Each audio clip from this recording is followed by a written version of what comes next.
All right, welcome to the Local Energy Podcast. I am here today with Ben Ellis, who's president and CEO of Nimble Crane. I'm so excited to get into this. I talked to Ben last week, kind of as a pregame, trying to figure out what to talk about. Really, no end of things that we can cover today. So we're going to jump into it. But Ben, thanks for being here. Before we dig into anything else, I got to ask the one important question that we ask every guest is, did we land on the moon? Jeez, I guess I wasn't there, Fair enough. and I don't know. I think that it was possible, but let's leave it to what we said we did. Right. So we All right. did I it. like it. I like it. I like it. It's my favorite. It's such a weird question to ask, but I enjoy it because it kind of sets the tone for everything. But Absolutely. realistically, you have such a great history with your company, and like I'm excited to get in the details. But what's more frustrating to you? Explaining, what a crane company does, or telling people like why you moved from Vermont to the Permian Basin? Because I've been to the Permian, been to Vermont. I love both, but Vermont to me would be, just I don't know, a little bit of a different place to live. So maybe let's dig into the history of Nimble Crane and take us back to Vermont in 2007. Yeah, Peter, let's do it.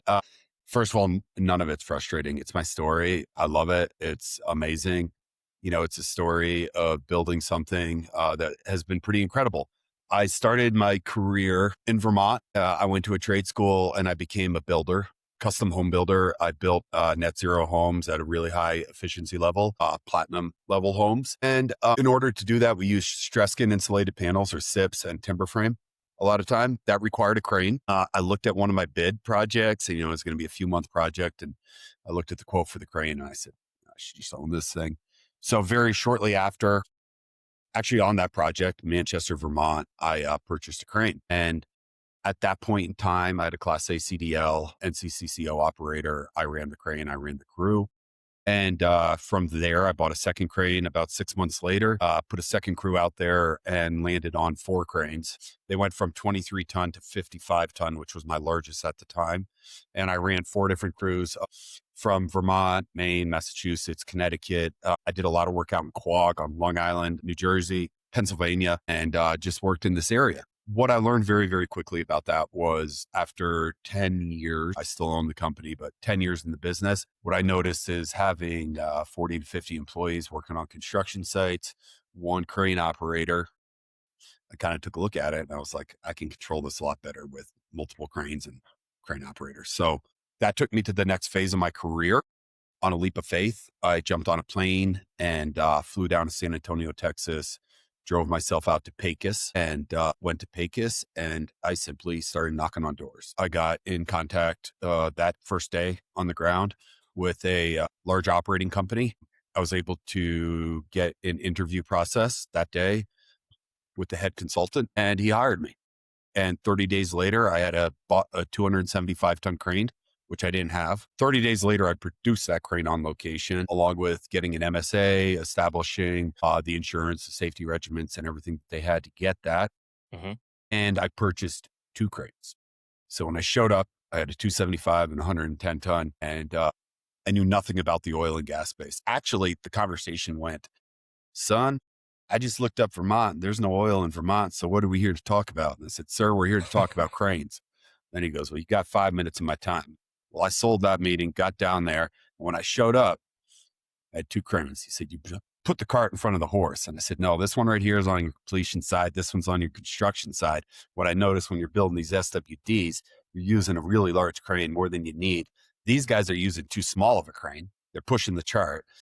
So I'm going to need your construction superintendent's phone number. It worked out. I put 2 cranes to work, currently running about 37 cranes and over 100 employees. That was 2017 to today. Interesting. So I know nothing about cranes, but it's such a so I live out in California, San Diego area, and right now they're doing some construction in our town and they got a huge crane that they're moving and just it's massive. But could you give me like the size? I mean, I heard 23 ton crane to start and then we're up above 200. So tell me a little bit about like how, like what are you moving with these? What's the size, the tonnage, all that's just fascinating to me. Yeah. So 23 tons been phased out. That was way too small for my space. Currently, the smallest piece of equipment we have is a 45 ton. The largest is a 350 ton currently. After the 350 ton, we do go into larger cranes. Those are generally job specific. So They'll be rented for a purpose of a job and, sent back at the end of the job. But starting with oil and gas space, right? So the 55-ton crane is going to come in, and that's your rig up crane. We're going to rig up the stacks. We're going to set the H pumps. We're going to do all this stuff behind the scenes with that, which is, it's a great piece of equipment for that, space. Then from there, once that is rigged up, generally we go right into completions or wireline, right? So that's going to go into a 110 ton to a 175 ton. That's all on the radius of the well, how many wells there are, the spacings of the well, right? So if there's 4 or 5 wells, 4 will sit up in the middle of it, and we'll be able to tag every well. We run wireline. Once we pull wireline up, they frack the well. So that's what we do that with. Then after that comes coil tubing or drill out.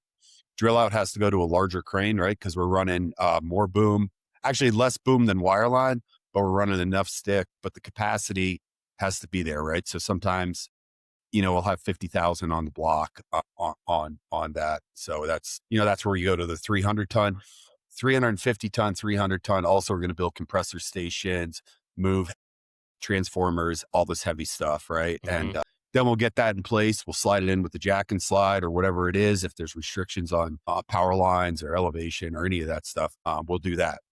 At a very high level, we go out and we take imagery, drone imagery. We measure distance. We figure out exactly ground bearing pressure.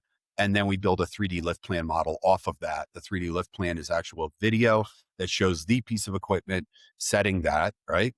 So that goes through a whole phase of 3D lift plan, talking to engineers to make sure everything's good.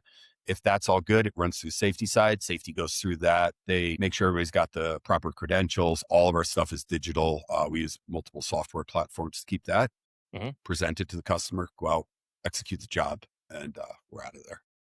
Wow. So the drone thing is pretty cool. I was listened to a podcast recently where they were talking about doing the same thing because they're moving sand trucks through and trying to figure out like how to move people through a job site more efficiently. But if you have a crane, you sort of need this.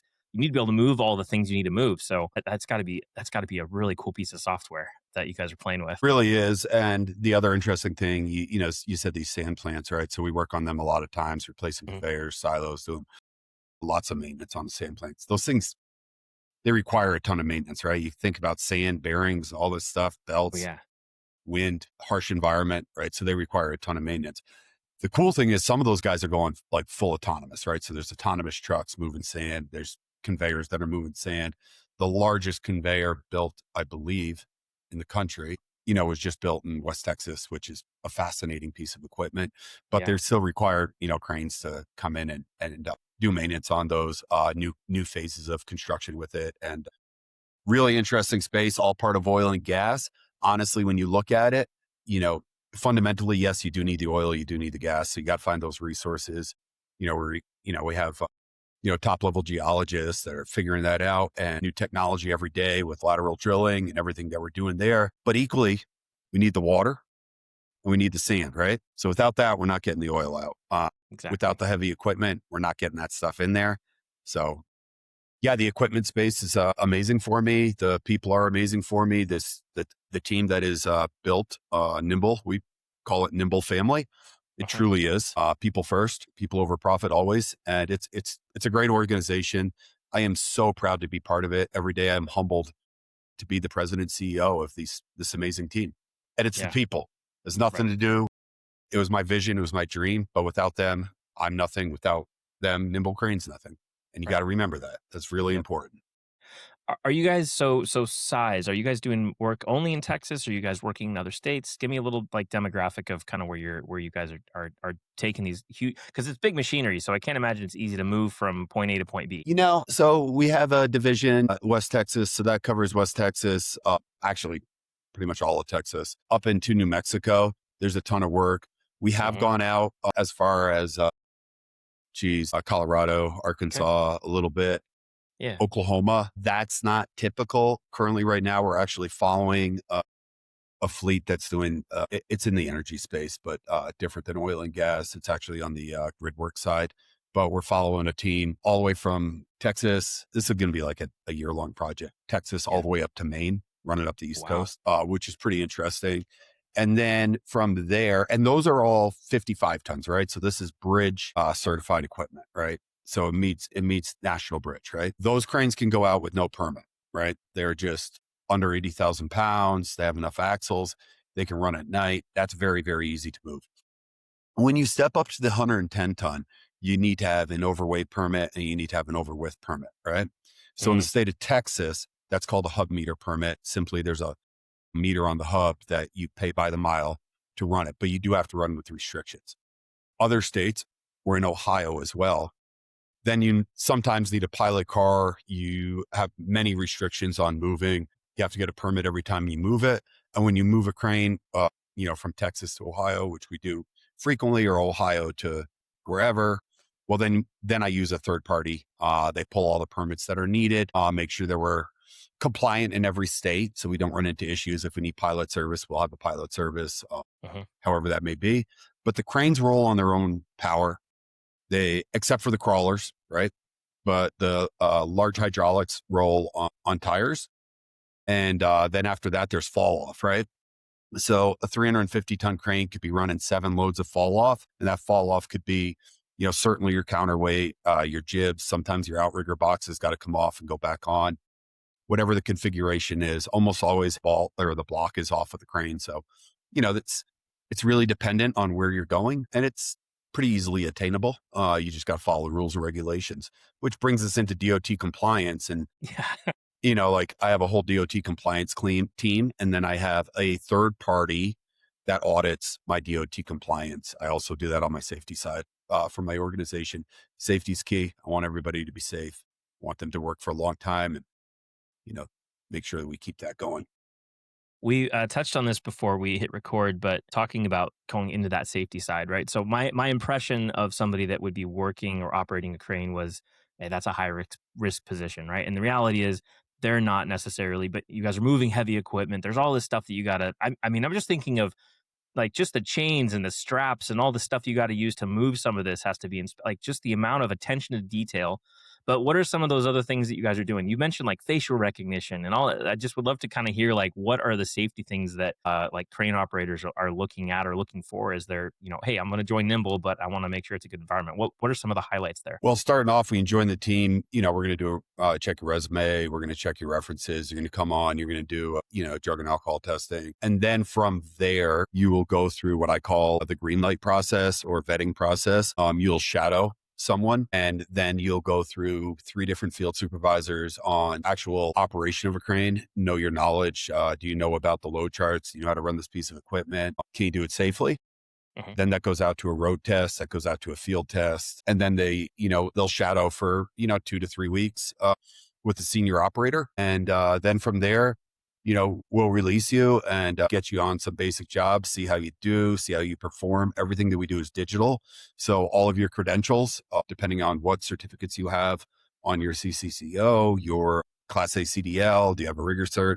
All of that's digital through a platform that we run and a software program.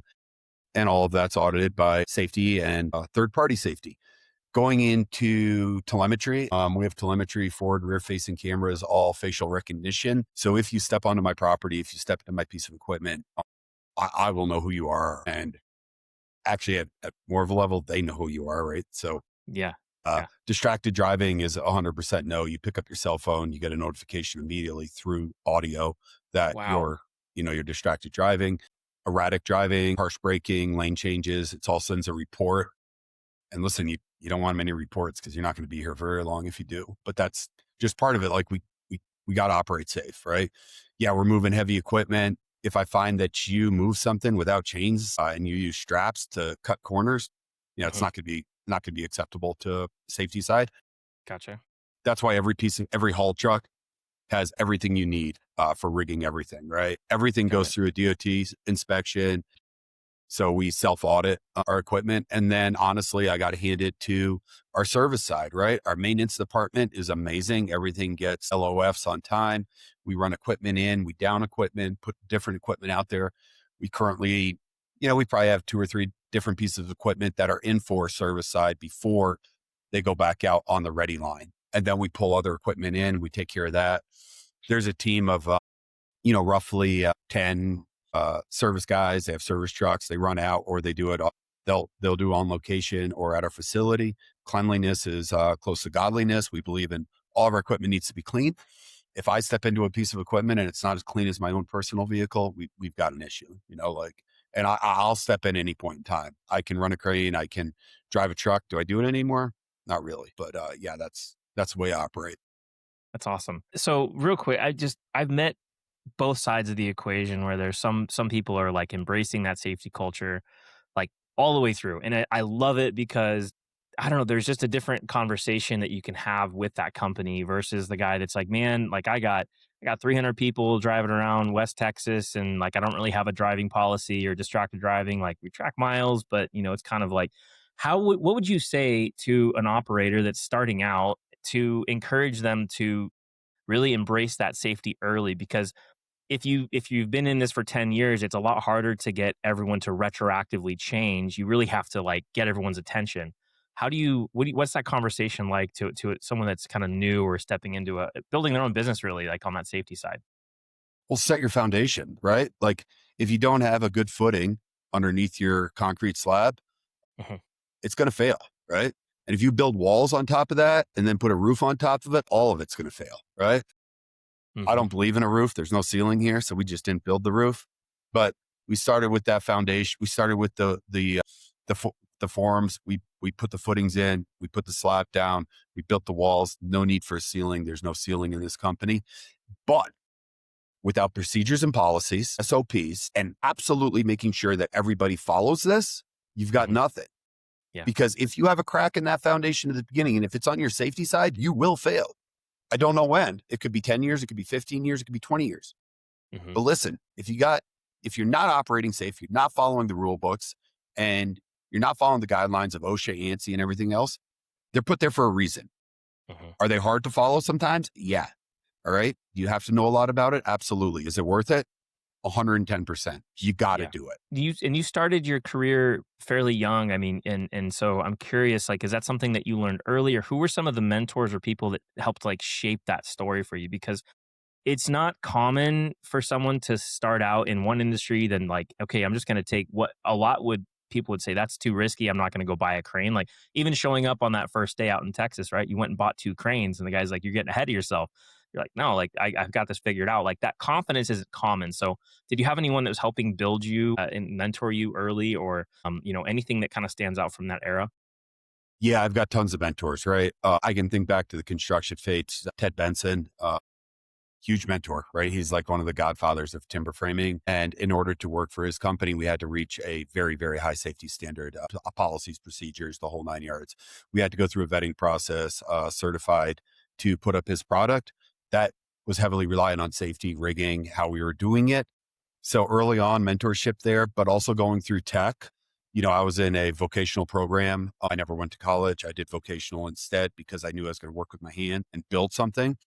But we learned on that side, that we're showing up with the proper PPE, and we're working safely every single day. Tie offs, mandatory, having fall protection, even if you're in a man lift, whatever you're doing, to do it at the very high level. And then I went and further educated myself through risk mitigation, talking to the right people, working with third party audit companies. That was a huge benefit for me because I don't know it all, but I can pay people that do know it all. Right.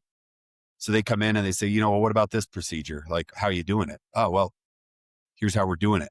That's good. Let's take it a step further. And it's risk mitigation. It's knowing, yeah, can it be a dangerous environment? Absolutely. We got H2S present. We got all these things present. Let's take all the precautionary measures. Let's not have a mistake. Safety is no accident.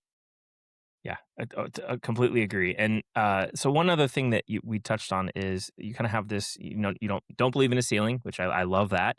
But what's the growth? So I think you join the company, you're level one, and you kind of move up from there. But what's that growth path look like for operators, for crane operators specifically? This is really fascinating in Nimble Crane. I actually prefer the person that is eager to learn, a sponge, to come in. If you're going to be a crane operator, first you can come in as a rigger. So you come in and we'll have you out there learning rigging, safety and rigging. At that point in time, I probably prefer that you have your rigging certification, but I'll go into that in a second. Then you got to make sure you got your Class A CDL. If you don't have your Class A CDL, you're not going to advance past rigor. Gotcha. Class A CDL, then followed by NCCCO. Now, we have a program, a scholarship program in Nimble Crane. Currently, once a year, we put out a policy. We put out a opportunity for people to enroll in this program. And what this program does is you apply for it, you meet the certain credentials, and then Nimble Crane is going to pay for you to go to the next level. And that's for CCCO, right? So I'll send you out for CCCO if you think you need your lattice, your crawler, your certificates. We'll have a conversation around that, and we nominate somebody. Currently, we just did nominate somebody, and Hmm. very, very top level employee, dedication, shows up every time, works safely, never has an excuse, always at work, always eager to learn, ready to go. Well, he just got a free ride to be an operator, which dramatically increases your pay rate. So he'll go from level 1 to level 5 is my hopes for him. And level 5 operator can run everything in the fleet plus some, and they can swing a jib, they can put extensions in, they can dolly a crane, move a crane safely, set up a crane safely, understand ground bearing pressure, what kind of floats we need, all that kind of stuff. So, How you mentioned ground bearing pressure twice, and I have no idea what it is. I'm imagining it's, will the crane be able to stay stable? How do you calculate that, or tell us a little bit more about that? all right, so I don't calculate that. That's calculated via a computer program, but ground bearing pressure easily to understand. So sometimes when we're out in West Texas, we're working on caliche that has been raised up on the pad. So the pad is very, very stable. It's been built. It probably has 5 to 10 feet of compacted caliche underneath it. So we have a tremendous amount of ground bearing pressure there. Other places we go into, we also have to know what's under the ground, how far it's underneath the ground, has it been compacted? That will all determine the size of the outrigger pad that's going to go down, right? So sometimes we might be able to get away with a polydica, 3 foot circumference on like a 55-ton crane. Once you step up to say a 175-ton crane, those go all in steel mats, right? So the steel Mhm. mat might be 1.5 inches in diameter. You go up to a 300-ton crane, 1.5 inch diameter, 5x5.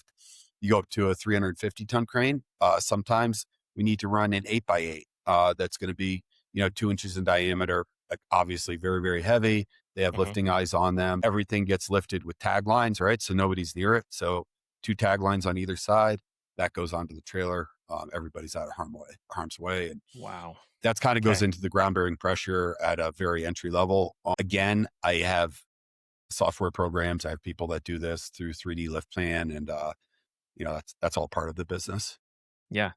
Interesting. I was thinking back to a company, that would like lay pipeline kind of out through the middle. They have to cut the trees down, then they got to dig, then they got to bring the crane in to move. And I'd imagine it's really hard to get some good foundations to move some of that heavier stuff out there, out in the wilderness compared to, a pad. So I got to think about that more. That's pretty cool. Yeah, well, Huh. that's really an interesting scenario, right? When they're doing running pipeline, I think it's called a side boom.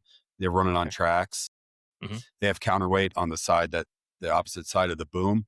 I think they're Right. very, very stable, but at that point in time, you're also dealing with an excavation, right? So there has to be a certain distance you fall back from that. Hmm.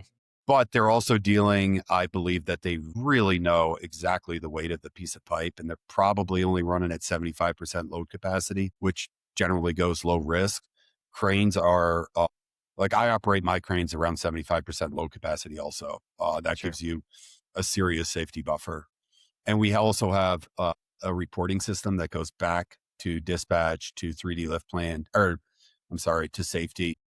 That will actually like I can log in. I can tell you how much weight my crane's picking, the distance of it, the configuration, how much boom is out, how much counterweight's on it. That way, how many parts of line are rigged on it, and that way it can understand, where the crane operator's at. And it's very new technology. I just learned about it at Con Expo. Some of my equipment has it. All of my equipment will have it. It's working on getting the software programming up and running in it. So it's, always learning. If you're not learning, then, and honestly, you're setting yourself up for failure. Learning is the spice of life. I mean, that's the reason I even like talking to and doing this podcast, right? It's just learning from people. But do you guys ever get brought in to move some unique things? I mean, I know there's probably standard things like, okay, saltwater disposal, whatever, that's fine. Anything unique that you guys have had to move in the past couple of years that you're like, man, that was an interesting one? Yeah, on some of these space stations, which I can't say what we were moving, but I Yeah, can yeah. say it was really unique, like really interesting. Some of those customers are moving some stuff that's, ridiculously high value.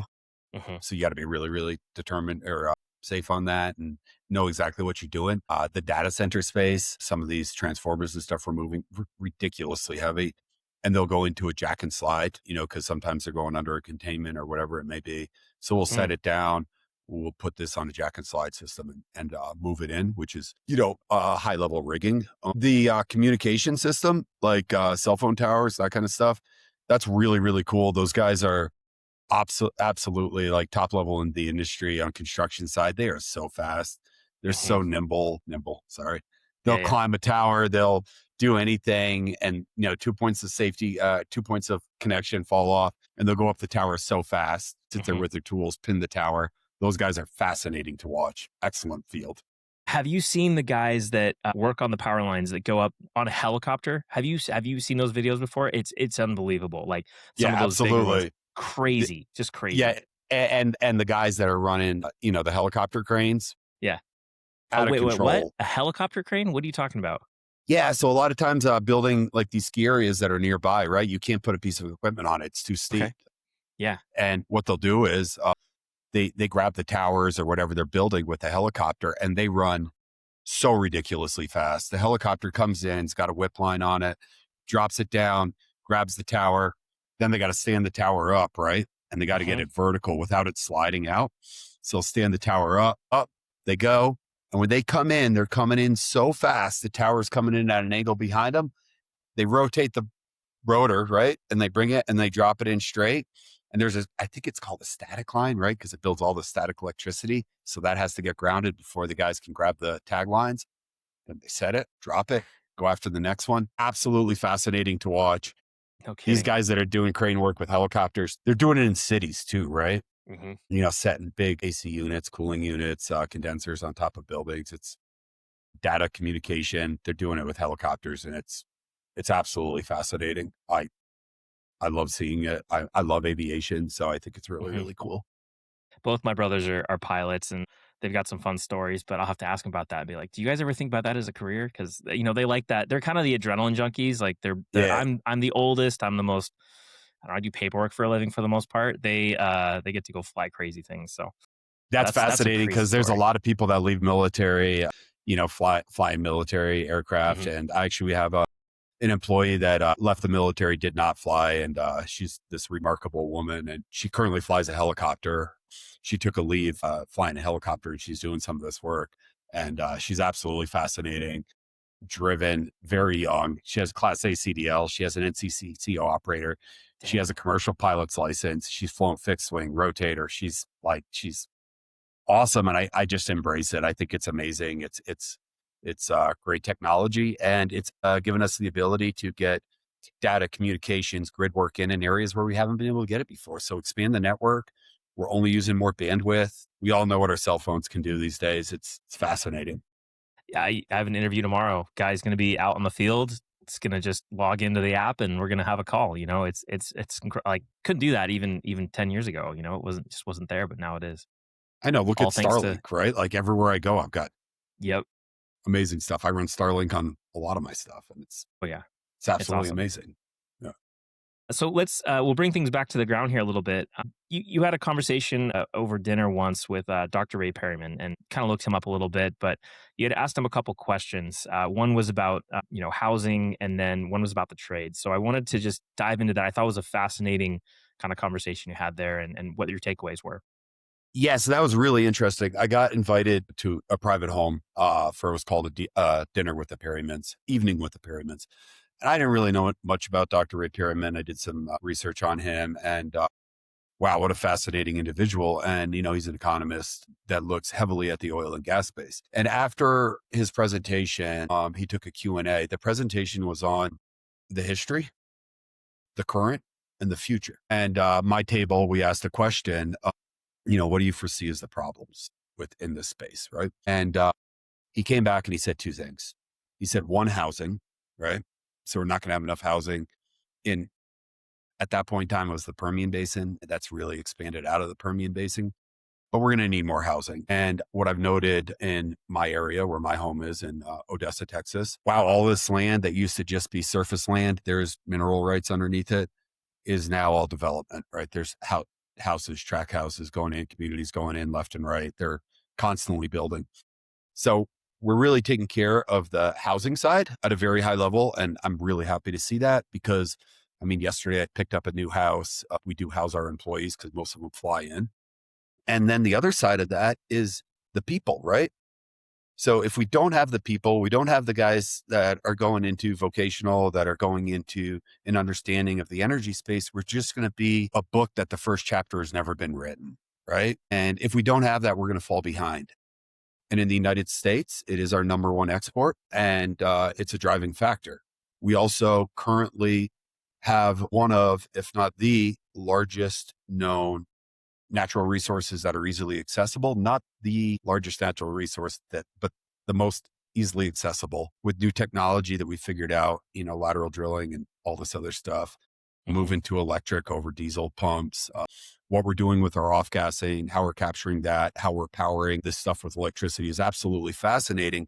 But we need the people, we need the technology, and we need to keep growing the energy industry. And my recommendation to anyone young out there, listen, you don't need to go to college. Get out of that mentality, put your work boots on, get down here. I just brought a kid in. He's 22 years old, going to be a sponge. He's going to learn everything about it. Come in here, learn. It's easy to learn.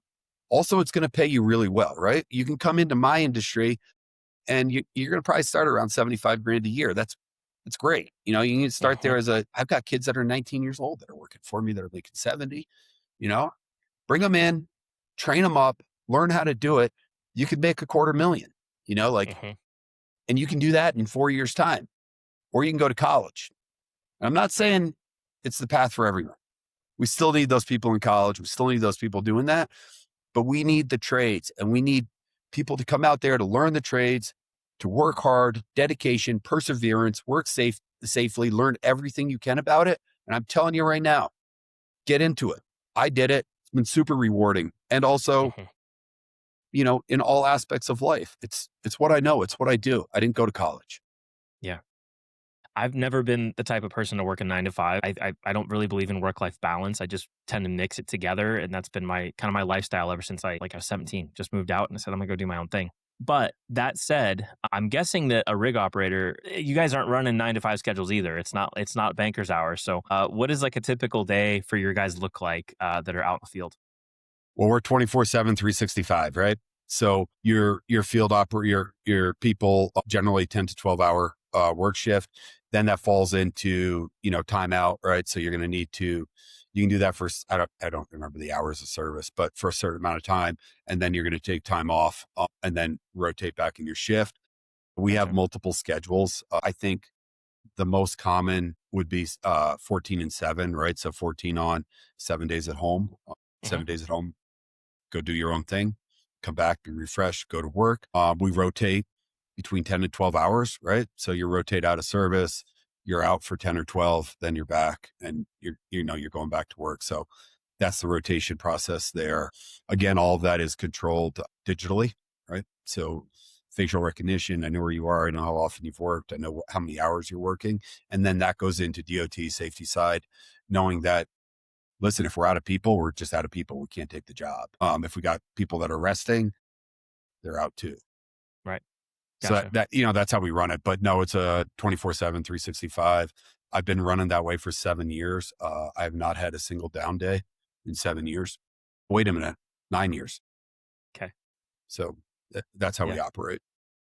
I love that. You know how to allocate your resources, it's done right. And that I've have this kind of theme that I'm following, which is you just set a good foundation for your safety. You have good foundations under your crane. You got good foundations for your people and your hiring.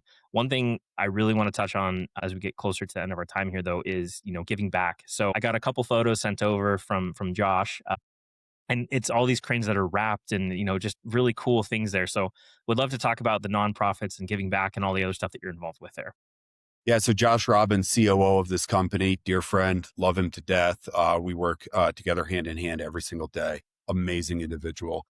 Josh came up with this idea. I embraced it. We followed it. The first one was our autism awareness crane. We have some individuals inside of the company that have children that, have autism, and we have, family and friends that, it's really, really common these days. And it doesn't mean that this person can't perform. It's going to mean they're going to perform differently. And Hmm. sometimes in the work environment, you need to make accommodations for that because they'll perform at a very high level. They're just going to perform differently. So the autism awareness crane, super, super cool. It says autism speaks. It's puzzle pieces. That was one of the first launches, followed by, I believe, breast cancer awareness crane. There you go. It's That's the this one autism here, right? awareness crane. Yeah, Okay. that's a He sent me a couple pictures. 5150L. Yeah. Yeah, it's a 5150L. That one's really, really cool. Everybody's got, family members and friends that have faced cancer. So breast cancer Hmm. awareness crane is super cool. That one's pink, and that's a 5150L as well. Okay. I I think got it's two favorites. this one here, right? I think this is the one he Yeah, sent there it before, right? is. Yeah. Yeah. Okay. Got it. Yeah. Okay. Um, so that's an awesome one. And I think currently I've got two favorites out of Denver. There's an organization called Freedom Service Dogs of America. Listen, if you got extra, please give to them. Please, please, please, please. It costs us between $40,000 and $70,000 per dog to raise and get them out there. But these dogs are going to our first responders and to our veterans that come back that need Hmm. help, guys. Yep. Freedom isn't free. Yeah, there you go. Yeah. And these guys have given it all. And sometimes they come back and they don't have anything left to give. But a dog will change their life every single time. I just met with a veteran, and this woman told me that, it was not possible for her to go to the grocery store to get groceries for her children and for her husband. She couldn't leave her house until she received her dog, right? Now she has Yeah. her Yeah. dog and she can do everything. She can travel. She can get on a plane. She can do Hmm. everything that she can do with that dog. Freedom Service Dogs of America. They do sporting clays events. They do golf tournaments. Absolute powerhouse organization. I can't say enough about them. Great, great people. If you have extra, I don't care what it is. Get on their link, donate to them, help them out. They're doing such great work. We owe it to our veterans for everything they went through. We owe Hmm. it to our first responders for what they've seen and what they've done, and they've saved our lives and they've given us our freedom. Give back. That one. Number Absolutely. two, all right, falls right in line with it. The PTSD, suicide prevention, drug and alcohol addiction. That Hmm. crane is absolutely incredible. We do flying events with it. It says on the side of it, you are enough. You are enough. Show up. Life is great. If you're going through a hard time, call, get a hold of us. We'll have people that'll Hmm. talk to you. If we can't do it, we're going to put you in contact with somebody that can. It's right on there. Just make the phone call. If you're thinking about taking your life, it's not worth it. You got loved ones, you got people in your life. I don't care if you're at the bottom. It's Yeah. not worth it. If you're at the Hmm. bottom, the beautiful thing is that you only have one way to go, and that's up. Let's pull you up. Let's get you back on your feet. Let's get you going. I believe in people. And, without people, we're not going to have this wonderful world, country to live in. So let's do it. Let's give back. Yep, absolutely. So you had a clay shoot last week in Odessa. I mean, just kind of going back to that, but I know you're out there to talk about Nimble Crane and support. Just really great to see the involvement and just the honestly, it's a belief and a commitment to doing what you're doing every day, right? And you've got that drive going. So before I let you go, I want to pull up a few more of these pictures because I got it, guys. If you're not watching this on YouTube, I'll try to put them in the link somehow for Spotify and Apple Podcasts, but check this out. I just want you got to tell me what you're moving in this photo. If you know, this is such a cool image to me. But I mean, you're moving some massive stuff. So tell me a little bit about the cranes here. Like we've got one on the left, we've got one on the right, and there's a smaller, platform here in between. Maybe that's you guys, maybe not. But how much are these things? Like what's the capability of these cranes? What are they lifting here in terms of weight? You think? That is on a sand plant. And I would say that we're doing conveyor work or silo work. I don't exactly know what those things are that we're hooked to, but that's all part of, um, the maintenance project on that. And let's see the Okay. cranes again. So we're running the autism awareness crane. Yep. I can't tell what that other crane is in the back, but this one here Looks in the like your front's a looks it looks like the 5150L. breast cancer awareness one, but I could be All right, wrong. so two 5150Ls. Okay. The areas are Nimble Crane Peterbilts. That's our flagship truck. We Yep. have a bunch of those. Yeah. Yeah. So, and you can't see the floats in that picture, but ground bearing pressure there can potentially be an issue because we are on sand. Yeah. But yeah, that's what we're doing there. We're working on maintenance level on a sand plant. Really Okay. fascinating work. Without sand, Awesome. we're not fracking, and without water, we're also not fracking. So we Yeah. got to make sure that we keep working on that side too. This was another big piece of equipment. I mean, just looking at how this is rigged up and all this stuff, it's just amazing what you guys are moving there. I don't even know what that is. It's massive Yeah, between I two guess I cranes there. don't I don't know what that is, but that's a two crane Yeah. pick, obviously. Yeah. And I would say that due to the way we have it rigged, right? So we're Hmm. running different length straps, that it was Yeah. probably dependent on how it had to be set. I'm not exactly Hmm. sure what that is, but there's Yeah. certainly a 3D lift plan that tells you exactly the rigging angle, the spreader bars, the straps, everything that's on it, crane configuration. So yeah, that's, I've got, people a team that does that. And then also, like you said, you're going to drop some more pictures. I'm going to send you Yeah. pictures of the PTSD crane. Hmm. That'd be Listen, great that's to all. have. Yeah. That's awesome. This is Oh, this is a cool shot here. It's got both the ones you talked about. It's got the autism and the breast cancer awareness in one. Just a great photo for a good cause there and what you guys are doing. So so wanted to end on that one. that's our yard in Odessa.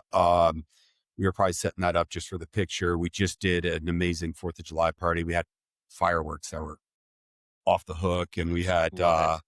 we had a lot of our team, does barbecues. Some of them do it competitively. So we had a big barbecue, and then we put two cranes up with American flags, and we set off the fireworks between the cranes. That was pretty sweet. I do have an edited clip of that. I'll send it to you. Oh my I'll let gosh, you dude. see The that. Yeah. It's gotta feel so cool, like, just your company, your people, it's your country all in one, like, that is just gotta be a mix of feelings and, in the best way possible, so I mean, like, it's the American dream, right? To build something. And 100%. as an entrepreneur, I've done that. But part of that is giving back, right? Like, you can have all this money in the world, and if you don't do anything with it and you leave this world a wealthy person that just did your own thing, I'm not knocking you. I mean, that's cool. But you know what? If you have the ability, and I don't care what your ability is, if you can donate $10, donate $10. If you can donate 100 a couple times a year, do it. It's worth it.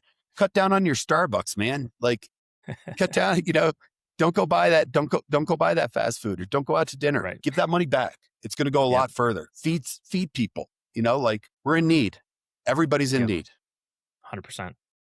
Ben, this has been just a pleasure talking with you and learning more about you and your company, and if I'm ever in Odessa, I'm gonna look you guys up for sure. Actually, I'll be out there in October, so might have to just come by just to get I just wanna see a crane from even the outside of the yard. It'd be amazing, so Peter, we're going to bring you love out this. there. We'll put you in the seat, let you swing it around in our yard, take a look at it.